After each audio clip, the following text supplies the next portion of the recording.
नमस्कार मित्रांनो.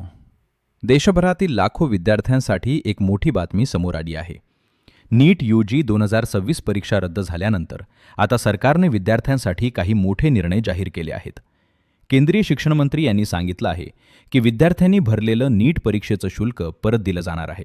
इतकंच नाही तर आता होणाऱ्या पूर्ण परीक्षेसाठी कोणतीही फी आकारली जाणार नाही. मित्रांनो, 3 मे रोजी झालेल्या नीट परीक्षेला तब्बल 22 लाखांपेक्षा जास्त विद्यार्थी बसले होते.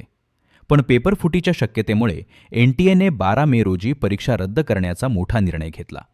हा निर्णय समोर आल्यानंतर अनेक विद्यार्थ्यांमध्ये भीती आणि नाराजीचं वातावरण निर्माण झालं.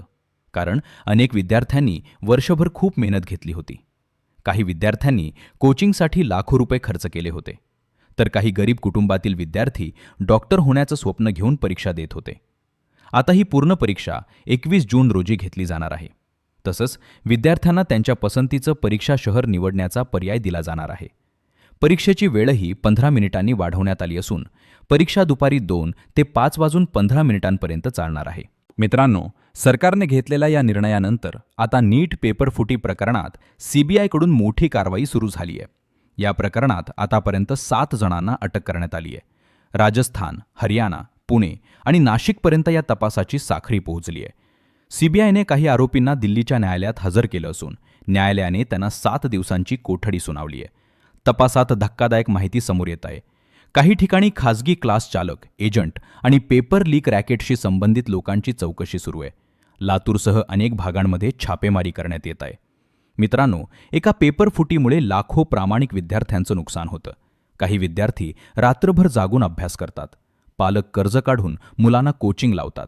तर काही गरीब कुटुंबातील विद्यार्थी फक्त मेहनतीच्या जोरावर डॉक्टर होण्याचं स्वप्न पाहतात. पण जर पैशांच्या जोरावर पेपर विकले जात असतील तर मेहनत करणाऱ्या विद्यार्थ्यांचा आत्मविश्वास पूर्णपणे तुटतो. यामुळे विद्यार्थ्यांमध्ये भीती आणि रागाचं वातावरण निर्माण झालंय.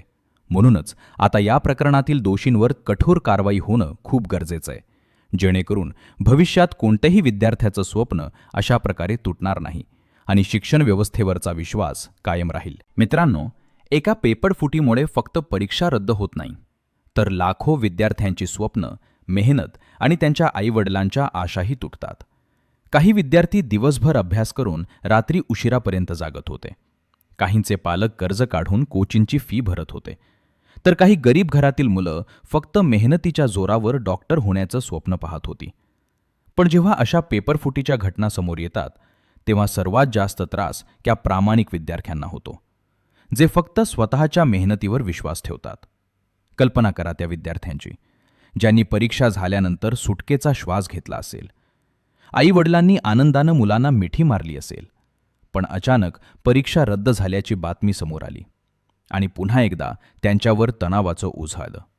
मित्रांनो, परीक्षा पुन्हा होऊ शकते, फी परत मिळू शकते, पण विद्यार्थ्यांचा तुटलेला आत्मविश्वास आणि मानसिक त्रास परत भरून निघणं खूप कठीण असतं.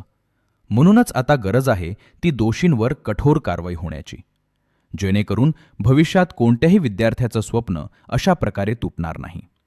जर तुम्हालाही वाटत असेल की मेहनत करणाऱ्या विद्यार्थ्यांना न्याय मिळाला पाहिजे, तर हा व्हिडिओ जास्तीत जास्त शेअर करा.